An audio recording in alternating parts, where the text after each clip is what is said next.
National des droits de la femme depuis 48 ans résonne comme un hommage vibrant aux luttes des femmes du monde entier. Le thème retenu cette année au niveau international pour toutes les femmes, filles, droits, égalité et autonomisation. Et en République démocratique du Congo, le thème est un appel à l'action. La femme congolaise au centre de toutes les ambitions. La ministre du Genre, Famille et Enfants a adressé un message à cette occasion à suivre dans ce journal. Madame, Monsieur, bonjour et bienvenue à cette édition de 7h sur la RTNC. Le président de la République, Félix-Antoine Tshisekedi Tshilombo, a reçu vendredi 7 mars 2025 une délégation de parlementaires européens à la Cité de l'Union africaine, accompagnée par le premier vice-président de l'Assemblée nationale. Les élus plaident pour l'annulation de l'accord signé en février 2024 entre l'Union européenne et le Rwanda concernant les minerais critiques. Guilain Kabalundi, Roger Diei, champion d'Ali, reportage. Le Parlement européen suit de près la situation sécuritaire dans l'Est de la République démocratique du Congo. Ce vendredi 7 mars 2025, à la Cité de l'Union africaine, une délégation des parlementaires européens conduite par le premier vice-président de l'Assemblée nationale de la RDC a été reçue en audience par le président de la République, Félix-Antoine Tshisekedi Tshilombo. Ces députés européens, essentiellement des Français, membres du Rassemblement national, font partie de ceux qui font pression au niveau de l'Union européenne pour la résiliation de l'accord entre l'UE et le Rwanda, signé en février 2024 sur les matières critiques ou minéraux rares. Ce que nous voulons simplement d'abord, c'est en tant que parlementaires européens, qu'on ne soit pas les receleurs d'un voleur et qu'on ne soit pas le complice d'un massacre et d'une invasion. Voilà. Et deuxièmement, on a essayé aussi de trouver une solution qui pourrait permettre d'éclaircir tout ça. C'est ce qu'on a un peu présenté au président, à savoir une solution technique qui permettrait d'assurer la traçabilité des minéraux et qui ferait en sorte que, bien, on saurait clairement qui est le vrai propriétaire. S'agissant des sanctions européennes contre le Rwanda, ces parlementaires européens qui attendent le prochain Conseil européen soutiennent qu'il est temps que ces résolutions soient appliquées. Qu'il faut que la Commission européenne qui décide applique les décisions du Parlement européen. Il y a eu une première réunion du Conseil et des pays européens où ils ont repoussé, puisqu'il y a eu visiblement, c'est pas très clair, une opposition, un veto, enfin bref, le Luxembourg n'a pas voté pour. Et donc maintenant, il semble que le Luxembourg ait accepté ces sanctions. Donc on attend le prochain Conseil européen. L'Allemagne a pris des sanctions, les États-Unis ont pris des sanctions, la Grande-Bretagne a pris des sanctions, l'ONU a voté une résolution, le Parlement a voté une résolution. Voilà, l'Union européenne ne peut pas rester la dernière entité à ne pas prendre des sanctions. Si on veut arrêter l'agression dont votre pays est victime, eh bien il faut qu'il y ait des actes qui suivent ces résolutions. Le soutien de ces députés français à la RDC est très apprécié par les autorités congolaises. Ils ont soutenu le Congo, ils ont accompagné les démarches au plan diplomatique, ils ont été avec nous dans toutes les batailles, y compris dans des manifestations publiques que nos compatriotes ont tenues à Bruxelles et à Paris pour faire entendre la voix du Congo. Voilà pourquoi pour nous ça a été une joie de les retrouver ici sur le sol congolais où ils ont reçu cet accueil et de nous et de nos populations, ce qui manifeste évidemment qu'ils font partie de ceux qui pensent du grand Congo de demain, ce Congo qui va être utile à l'humanité tout entière. Nous avons trouvé un président soucieux de trouver des solutions pour son pays, a fait remarquer cette délégation des parlementaires européens au terme de cette entrevue. Et application d'une série des sanctions ciblées contre le Rwanda sur les crimes, l'exploitation illégale et le pillage des minerais stratégiques de la République démocratique du Congo, l'essentiel des discussions entre le premier vice-président de l'Assemblée nationale avec la délégation du Parlement européen conduite par le député français Thierry Mariani. On nous a rejoints. On est ici d'abord parce que, vous savez, quand on est français, on regarde toujours la République démocratique du Congo comme finalement le grand pays qui peut-être dans le siècle assurera l'avenir de la francophonie. On ne sera plus là, mais ça mérite qu'on ait un regard particulier sur vous. Ensuite, on est tous les trois députés européens et tous les trois, on voit que cette Union européenne est à deux vitesses. On applique des principes pour les uns, on ne les applique pas pour les autres.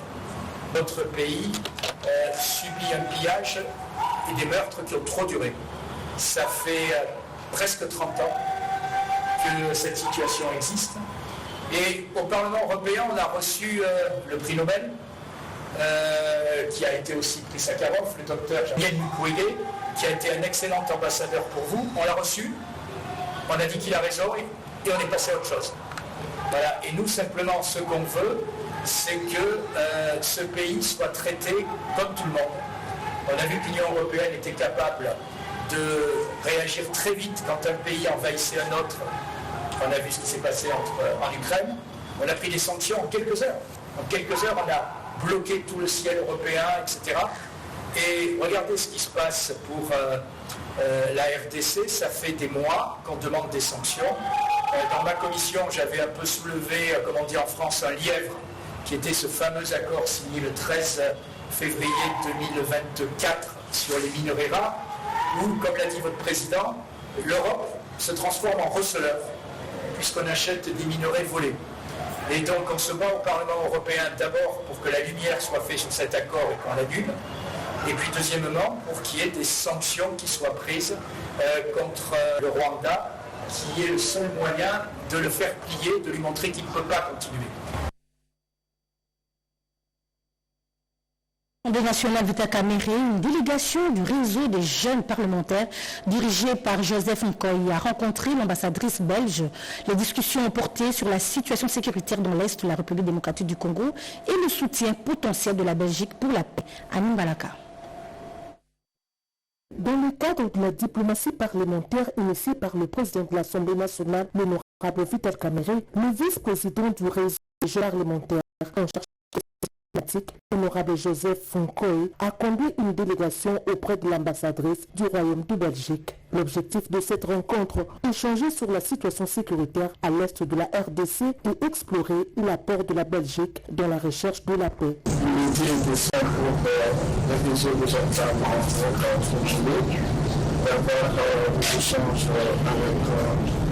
La Belgique au travers de Madame l'ambassadrice qui nous a fait un cadre d'échange. Nous avons principalement discuté sur la situation sécuritaire à l'est de la République, qui est une question qui nous préoccupe tous beaucoup au niveau. Et Madame l'ambassadrice nous a clarifié sur la position de la Belgique et a réaffirmé la détermination de la Belgique à être du côté de la RDC pour finalement arriver à la résolution de la crise.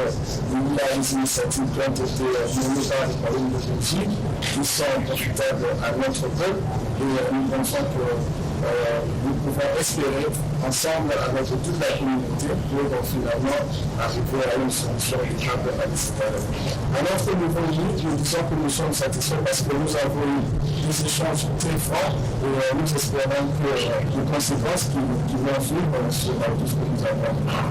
À travers des initiatives à court, moyen et long terme, en collaboration avec différentes ambassades, le réseau des jeunes parlementaires congolais fait de la paix durable à l'est de la RDC son cheval de bataille. Mobilisation des jeunes à Kalemi à rejoindre les FARDC pour défendre la souveraineté de la RDC face à l'agression rwandaise et soutenir l'unité nationale.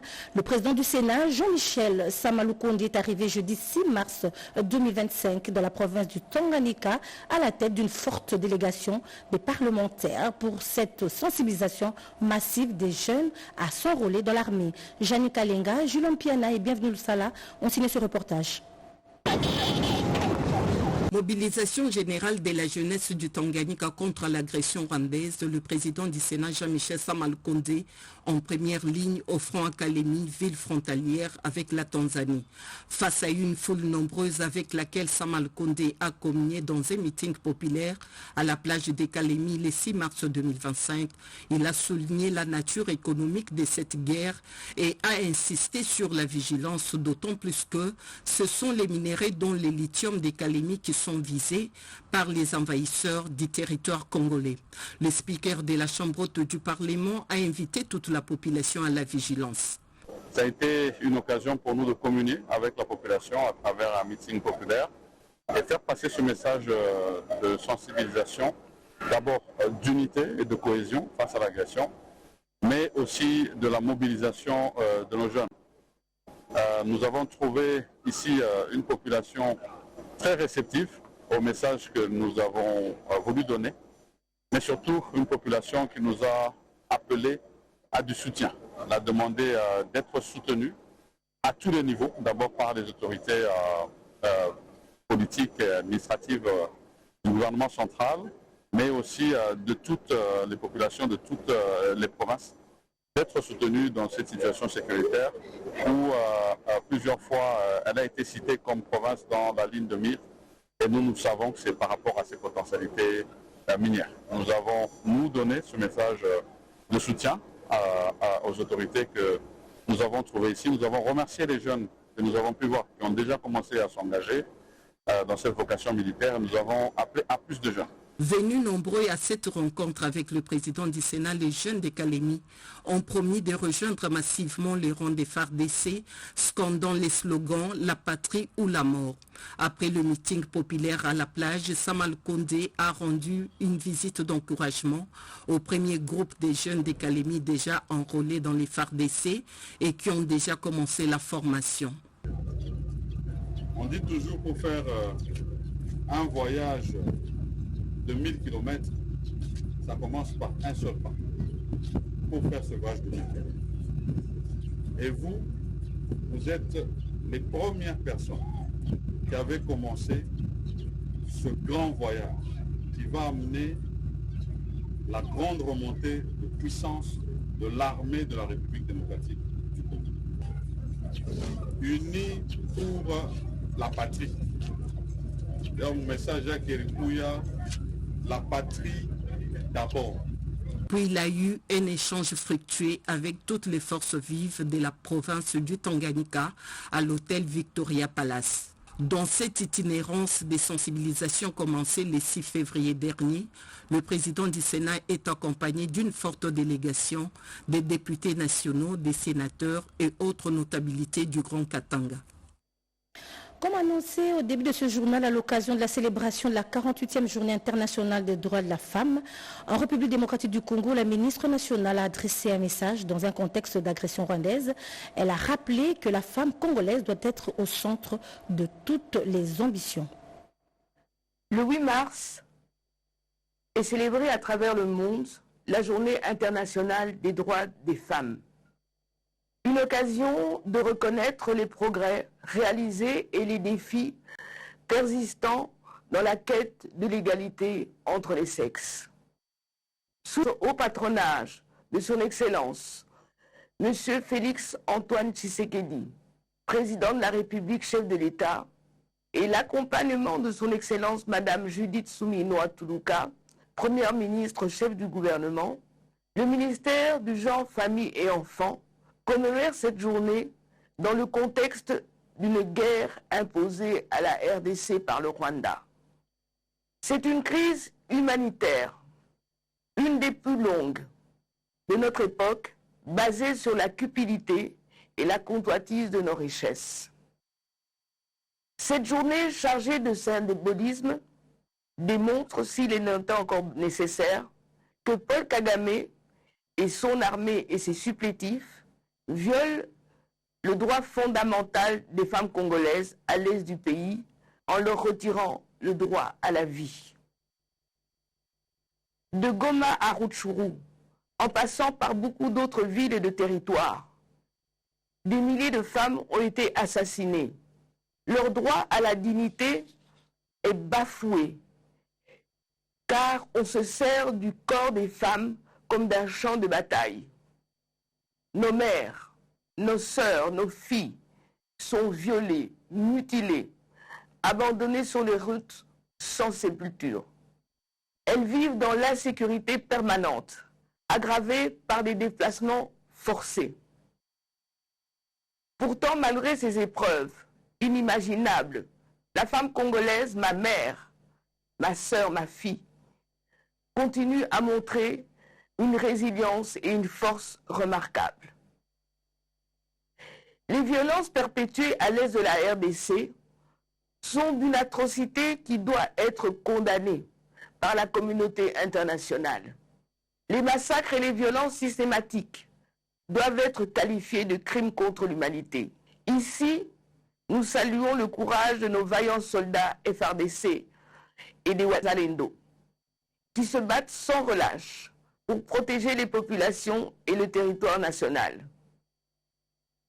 Il est de notre responsabilité collective de les soutenir et de les protéger, en veillant à ce que leur voix soit entendue et leurs droits soient respectés. Mes chers compatriotes, à la fin de ce journal, vous suivrez l'intégralité de ce message. Les 3 provinces éducationnelles sous l'emprise du M23 auront une session spéciale au préliminaire de l'examen d'État édition 2025. Message de la ministre d'État de l'Éducation nationale et nouvelle citoyenneté, Raïssa Malou. Elle a dit lors du lancement des épreuves de la hors-session, 13 242 candidats finalistes autodidactes sont attendus. Un reportage signé Anastasie Doumbou. 13 242 candidats sont concernés par l'épreuve préliminaire de l'examen d'État édition 2025 qui s'est déroulé ce vendredi 7 mars sur toute l'étendue du territoire national. Ce, conformément au calendrier scolaire réaménagé, souligne l'inspecteur général à l'éducation nationale et nouvelle citoyenneté. Ces candidats sont répartis dans 259 centres enregistrés pour les cycles longs et 76 candidats pour 15 centres au cycle court. Malheureusement, 3 provinces éducationnelles, Nord Kivu 1, Sud Kivu 1 et Sud Kivu 3 ne sont pas concernées par ces épreuves à cause de la situation préoccupante dans la partie est du pays. Par contre, une session spéciale sera organisée lorsque les conditions sécuritaires seront favorables. À l'occasion du début de ces épreuves, de l'ex-État, la ministre des tutelles a rassuré que leur cause reste prioritaire. Ce moment est à la fois porteur d'espoir et de défi. Espoir, car malgré un contexte difficile, notre système éducatif poursuit son chemin, garantissant à tous l'accès aux certifications. Défi, car nous ne pouvons ignorer les épreuves que traverse notre pays, notamment l'impact des conflits sur l'éducation, la destruction d'écoles et les obstacles rencontrés par certains de nos compatriotes pour accéder à ces épreuves. Le vice-ministre de l'Éducation nationale, le ministre provincial de l'Éducation et tous les partenaires éducatifs ont rehaussé de leur présence à cette cérémonie éducative. Située sur la rive du lac Tanganyika dans le sud Kivu, Uvira est bien plus qu'une simple ville dans l'est de la République démocratique du Congo. Elle est un symbole de résilience et de courage. Elle a su tenir tête et préserver son identité face à l'adversité et l'agression rwandaise. Une chronique signée Rekinzo Ziloya. Uvira, une ville résiliente malgré les épreuves et les traumatismes, affiche donc une résistance remarquable. Les forces armées congolaises FARDC, appuyées par les combattants Wazalendo, continuent d'assurer la sécurité de la ville, permettant aux habitants d'évacuer sereinement à leurs occupations. Après des semaines de tensions liées à l'agression rwandaise stoppée net à Kamanyola, un vent d'espoir souffle à nouveau sur la ville d'Uvira. La population autrefois plongée dans la peur reprend progressivement ses activités quotidiennes dans un climat marqué par une circulation libre des personnes, des motocyclistes et des véhicules sur l'avenue Lumumba, reliant Kavimvira à Kalundu, en passant par le pont Kalimabengue et Mulongwe Centre. L'information reste au cœur de la mobilisation. Et l'information joue ici un rôle crucial dans cette phase de reprise. Outre la radio-télévision nationale congolaise RTNC, qui assure depuis Kinshasa une couverture continue de la situation, une chaîne locale à Uvira, Shahidi TV, relaie les actualités et sensibilise la population sur l'évolution sécuritaire et les mesures à prendre pour renforcer la stabilité. Ici, chez nous, à Uvira, nous suivons la RTNC à partir de Shahidi TV. Si le chemin vers une paix durable reste semé d'embûches, Uvira démontre que la résilience de ses habitants, combinée aux efforts des forces de défense, permet de relever les défis et d'entrevoir des jours meilleurs. La situation actuelle de la ville, surtout ici à Uvira, Comme les gens le savaient, l'M23 n'est pas à Uvira. Nous sommes avec notre armée, FARDC et Wazalendo. En tout cas, nous sommes enclavés, nous les agents de transfert. Ce sont les banques qui nous servent de l'argent qu'on donne aux clients. Et ça arrive des fois qu'on cherche des francs congolais, on donne des taux qui n'existent pas parce qu'il n'y a pas là où vous allez faire un retrait à la banque. L'agression stoppée à Kamagnola a redonné à la population un souffle d'espoir, confirmant que l'unité et la vigilance restent des armes puissantes pour la stabilité du Sud Kivu. Le soutien, l'appui et même apport des vivres sont attendus.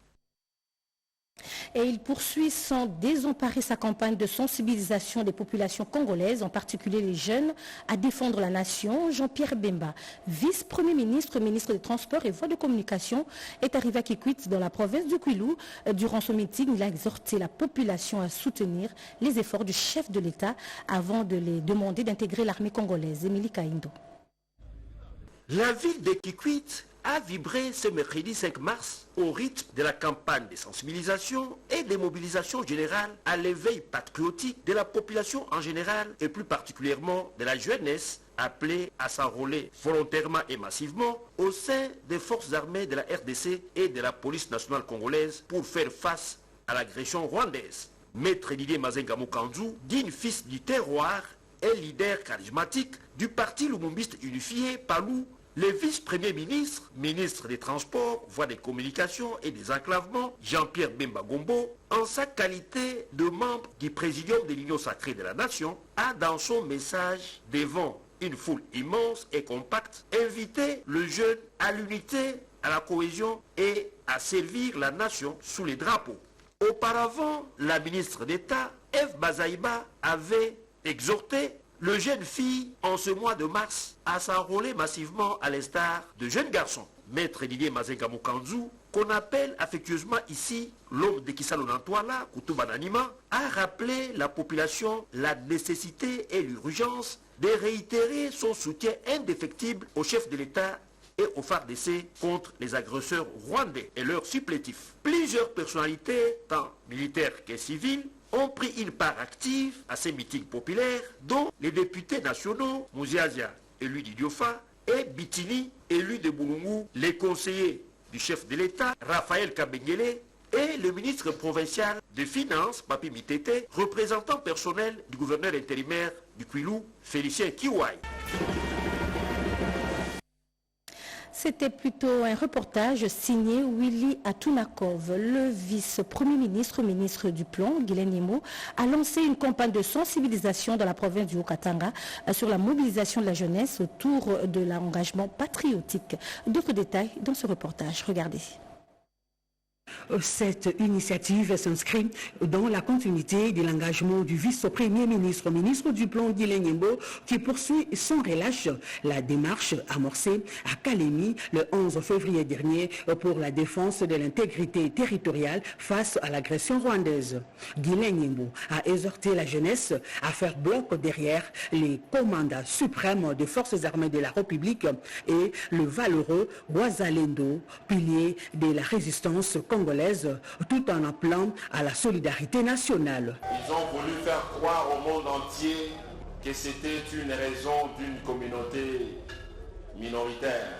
Mais aujourd'hui, c'est une très grande victoire que nous ne devons jamais oublier pendant toute cette période difficile. Mais nous devons marcher dans cette lutte jusqu'à ce que, comme dit le président de la République, que nous puissions avoir cette paix durable dans notre pays. La tournée du vice-premier ministre ne s'arrête pas là. Elle se poursuivra à Kamina et à Kolwezi, renforçant ainsi l'engagement de la jeunesse dans l'ensemble de l'espace Grand Katanga. Guilain Nyembo a ainsi appelé chaque citoyen à participer activement à cette dynamique de patriotisme et de responsabilités collectives. À présent, parlons de cet engagement collectif pris par les directeurs centraux et provinciaux de la DGRAD. Il faut aller au-delà des assignations budgétaires et ces hauts cadres ont signé un acte d'engagement, nous dit Cédric Enina. 4 jours pour identifier les réformes et les actions susceptibles de booster les recettes non fiscales au cours de cet exercice budgétaire. Et ce, dans un contexte difficile, marqué par la guerre d'agression dans la partie est du pays. Au nombre de recommandations, l'on peut noter doter les centres d'ordonnancement des textes légaux et réglementaires, la mise en place d'un cadre permanent de concertation des GIRAD servis d'assiette, l'engagement des actions de recouvrement et l'instauration du système de dialogue fiscal avec les assujettis défaillants. Le directeur général de la DGRAD, Étienne Otoudu-Lutula, s'est dit satisfait des conclusions de ces assises. Vous avez ainsi contribué à améliorer et à asseoir un modèle d'organisation de la conférence des directeurs de la DGRAD. L'avantage de ces modèles réside en ce qu'ils décomposent en plusieurs domaines au panel et dont les détails des éléments à prendre en compte pour une planification et un suivi et évaluation des stratégies sectorielles de mobilisation des recettes non fiscales. Pour sa part, le directeur de cabinet représentant le ministre des Finances s'est montré optimiste quant aux conclusions de ces assises et qui vont permettre, selon lui, de relever les défis dans la mobilisation des recettes non fiscales. Autre temps fort de ces travaux, c'est la signature des actes d'engagement. Par ces gestes, c'est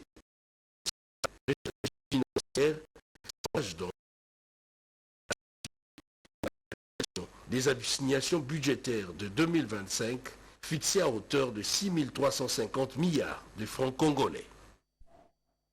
Elle avait pris la parole lors du passage du chef de l'État, Félix-Antoine Tshisekedi Tshilombo à Mbuji-Mayi.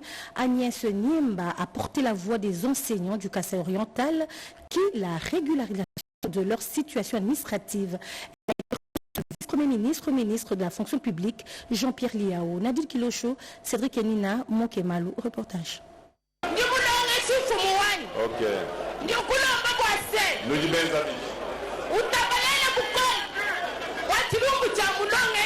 Elle s'appelle Agnès Niemba, femme enseignante œuvrant à Mbuji-Mayi, qui avait pris parole devant le chef de l'État Félix-Antoine Tshisekedi Tshilombo en décembre 2024 à Mbuji-Mayi pour plaider la cause des enseignants. Et en marge de sa mission officielle à Mbuji-Mayi, le vice-premier ministre en charge de la fonction publique Jean-Pierre Liao avait brièvement échangé avec Madame Agnès avant de l'inviter à Kinshasa pour une séance de travail. Et dans les soucis de joindre la parole à l'acte, le vice-premier ministre Jean-Pierre Liao a reçu en audience le jeudi 6 mars 2025, Madame Agnès dans son cabinet de travail accompagnée des syndicalistes. Au sortir de l'audience, la délégation s'est dit satisfaite par les réponses données par le vice-premier ministre Jean-Pierre Liao en rapport avec les résolutions des problèmes administratifs et la gestion des carrières des enseignants du Kasaï oriental en particulier et de l'ensemble du pays en général. Je lui ai souligné les problèmes des enseignants, les problèmes de retraités, les problèmes arrêtés et les problèmes d'identification des écoles. Nous avons répondu qu'on va trouver solution ensemble avec notre ministre en charge de l'éducation. Je lui remercie parce que c'est un homme de parole. Il parle et puis il réalise.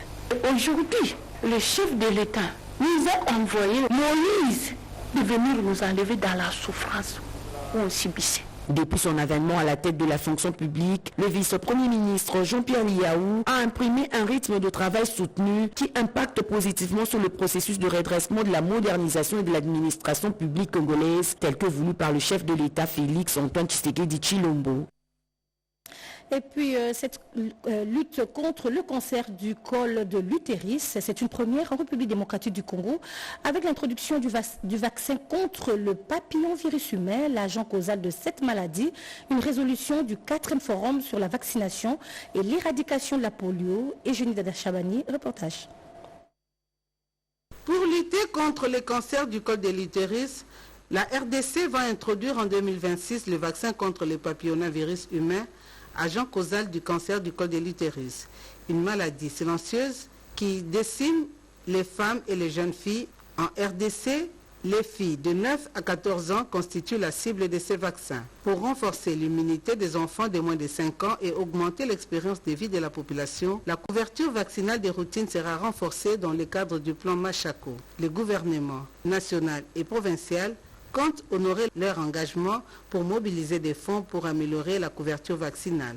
C'est pour lutter contre la mortalité due aux maladies évitables par la vaccination. Et puis le pays s'est engagé à lutter contre la malnutrition chronique, estimée à 47%. Toutes ces mesures vont renforcer la mise en œuvre de la couverture santé universelle. Elles constituent les résolutions du 4e forum sur la vaccination et l'éradication de la polio et les cancers du col utérin. À la clôture de ces forums, le vice-premier ministre et ministre de l'Intérieur, Jacquemain Chabani, a, au nom du chef de l'État, décerné des prix aux provinces qui ont mobilisé plus de recettes. Le Tanganyika est le premier sur la liste et le Nord-Ubangi a remporté les prix des meilleures progressions. Occasion pour le ministre de la Santé d'expliciter les critères et les engagements. Jacquemain Chabani a réitéré le soutien du chef de l'État dans l'amélioration de la vaccination en RDC, tout en exprimant sa gratitude aux partenaires techniques et financiers, à savoir l'UNICEF, l'OMS, PAT, Gavi et la Fondation Bill et Melinda Gates. Et puis enfin, le programme de désarmement, démobilisation et le ministère de la formation professionnelle s'engagent à revitaliser le centre d'Oumi situé à 120 km de Kinshasa. Ce centre vise à réinsérer les ex-combattants de la milice Mobondo et les jeunes sans emploi de la région. Peggy Mukunda. En vue de matérialiser la vision du chef de l'État, Félix-Antoine Tshisekedi, pour la consolidation de la paix et la reconstruction socio-économique du pays, le programme de désarmement, de mobilisation, relèvement communautaire et stabilisation PDDRCS, en partenariat avec le ministère de la formation professionnelle, mettra en place très bientôt un projet pilote autour de la relance et de l'opérationnalisation du centre d'Oumi, centre de formation et d'apprentissage spécialisé dans plusieurs filières telles que la menuiserie, l'agriculture, l'informatique, la maintenance des engins lourds, la coupe et couture et bien d'autres. Situé à 120 km du centre-ville de Kinshasa, dans la commune de Maluku. Pour ce faire, les deux parties ont effectué une descente sur terrain à la tête le coordonnateur national du PDDRCS, Jean Dédieu, Désiré Ntangatita et une délégation des experts du ministère de la formation professionnelle. Cette descente avait pour objectif de faire l'état des lieux et de dégager le potentiel du centre pour la faisabilité de ces projets innovateurs. Pour se développer, la RDC a besoin de ressources humaines de qualité. Et cela ne passe pas nécessairement par ceux qui ont des diplômes d'université ou de doctorat. Ça passe par l'acquisition des hommes et des femmes qui ont un savoir-faire. La mise en œuvre de ce projet sera bénéfique à la réinsertion professionnelle de la milice Mobondo de Kwamout d'une part, à la population riveraine d'autre part, aux jeunes désœuvrés et favorisera également la création de l'emploi et l'entrepreneuriat de jeunes Congolais. Voilà qui met un terme à ce journal de 7 heures en ce jour du 8 mars, journée dédiée aux droits de la femme. Merci à vous de l'avoir suivi et merci à toute la grande équipe matinale composée de Maxime Androkoa, Joseph Nzenzo, Shora Mazanza et Manuta Bangoulou à 13h30 et Mindaya.